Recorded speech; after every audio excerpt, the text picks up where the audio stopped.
Hi guys, today I'm going to show you how to get free hacks for Club Penguin.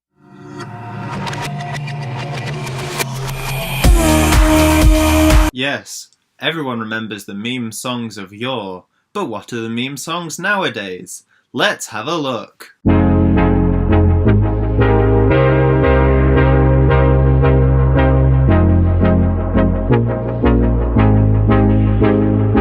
So the YouTube algorithm has this strange quality of just taking a video and deciding that everyone needs to see it. I don't know if any of you guys had this, but like about a year ago, I couldn't move for recommendations of Simpsons videos. Like every single video was like, the day the Simpsons died, or like when Simpsons lost its spark. And that shit was like in my related videos like every single day. So like it's well known that the algorithm does this. But the other thing that it does it for is like music and albums. And people have kind of noticed the trends. Like for example, Cigarettes After Sex, their debut album was just straight into everyone's fucking feeds. Like they've acknowledged it themselves. You know, they've been like in interviews going, yeah.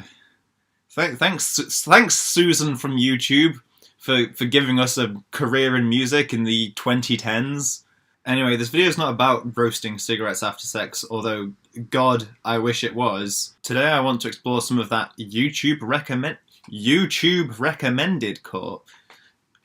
Today I want to explore some of that YouTube recommended core music, and the first up I've got Ryo Fukui.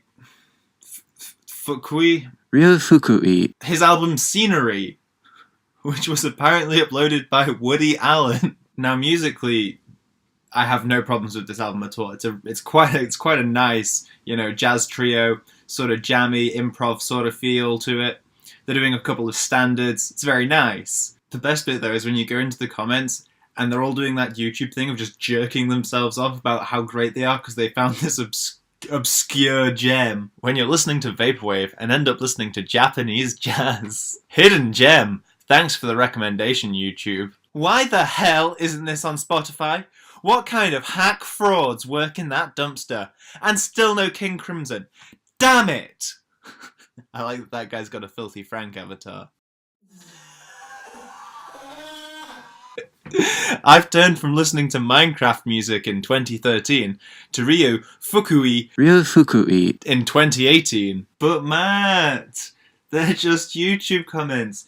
They're meant to be retarded. That's true. Everyone knows YouTube comments are retarded. But RateYourMusic.com suddenly has a bout of retardation when it comes to this album as well. There's a high possibility I would have never heard of this guy. But for a YouTube recommendation, such a hidden pearl it was. Not a jazz guy, but holy shit. Holy shit. Jazz has never given me goosebumps before until I found this fucking YouTube core album. And what a gem it is. Jazz elitism is some next level shit. And, you know, I'm not going to pretend I know all the session musicians in Art Blakely's Drums Around the Corner. But you know, when La La Land came out, it seemed like everyone was in agreement that just pretending to like jazz because it was in at the moment was probably a bad idea. The point of this video isn't to like laugh at people who like this music. I just don't understand the attitude of, I'm not usually a jazz fan, but this record's pretty good. If you like the record, check out some of the classics. So much has been written about jazz music that if you think you might like it, listen to some of the classics. Do it. Expand your taste.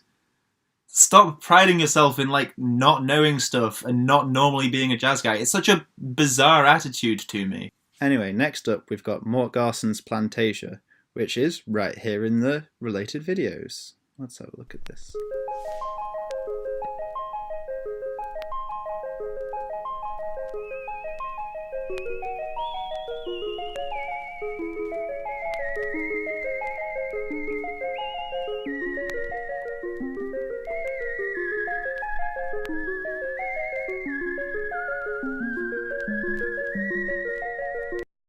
Thisman.org is a website dedicated to psychiatrists who have discovered a face that appears in many people's dreams, leading to, you know, theories about Carl Jung's collective subconscious and how this one face can appear in so many people's dreams. And in a similar way to that, Plastic Love appears in everybody's recommended videos. It's time for a quick game of how does YouTube recommended videos work? One of the metrics they track is whether a user who's watching a video will stick around for the extended period of time on that video, whether they will stick with it through the length of it. So the longer a video is, the more of this statistic of the user sticking with it that there is. So quick side note, some video creators are aware of this and will deliberately stretch their videos out to be just over the 10-minute mark because that seems to be favourable to the algorithm. So if you see a video that's like 10 minutes and 5 seconds, it's probably dog shit, don't watch it. Anyway, albums are obviously longer than singles, so they do well on the YouTube algorithm, but Plastic Love's like 8 minutes anyway, so it can do fine by itself as a single. The other advantage that Plastic Love and all the other ones I've shown off so far have, they aren't on traditional streaming media.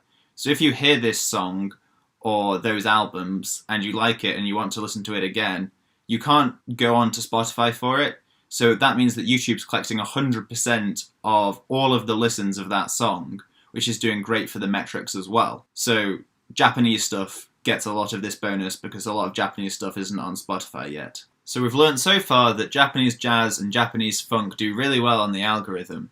You know, if I were a cynical man and just a tiny bit race-baity, I'd say that it's traditionally black genres that have had all of the blackness stripped out to make it very palatable for a white audience. Anyway, let's talk about lo-fi hip-hop. Lo-fi hip-hop isn't just a single video or artist or album. Instead, it takes the format of mixtapes and radio stations quite often. And obviously the advantage of this should be immediately obvious in that it's a longer listening session, you know, if you're getting those 40-minute plus videos again from the mixtapes. This reliance on the playlists has actually led to a really interesting parallel between lo-fi hip-hop and traditional radio pop stations. So let me explain real quick how traditional radio pop stations make their money and the model of the traditional music industry.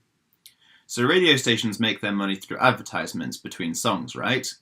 So they want as many listeners to be tuned in as possible listening to their music, which means that they shouldn't really be playing, like, you know, edgy or controversial music. Otherwise, a listener might be discouraged and switch to another station where it sounds more familiar and like what they're expecting.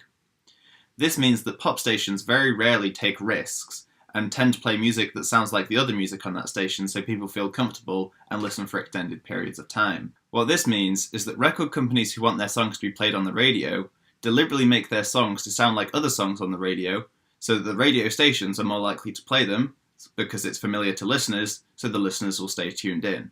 The problems with this should be obvious. It's discouraging unique voices, experimentation and individuality, and preferring content that sounds familiar to listeners. Lo-fi hip-hop has the same ecosystem. Music producers and creators know that they're only going to make it if their music gets featured on a lo-fi chill-hop 24/7 radio station good beats to study relax to. So they deliberately make their music that sounds like the kind of thing that that radio station would play in the hopes of getting featured. And those radio stations don't ever take anything else because they know it's what the audience wants, and getting the audience to listen for extended periods of time without upsetting them or playing anything controversial is how they make their money. Lo-fi hip-hop isn't going to evolve artistically until it grows beyond this stage in its life. In conclusion, shit's boring and all sounds the same by design. But Matt, what about Joji? Anyway, this video is very nearly 10 minutes long now, and I don't want this to turn into a hypocrite by making it 10 minutes and 5 seconds. So there's a few other things that I could talk about as well. Lindsey Ellis has a really good video out recently where she talks about fake authenticity on YouTube. And I think you can draw a really good connection between that and the kind of music that's got popular post Mac DeMarco, stuff like Claro and Boy Pablo. So I'll link that video in the description. Anyway, if you enjoyed this video, don't forget to subscribe, like, and finger my asshole, or just pick two of them. Anyway, see ya.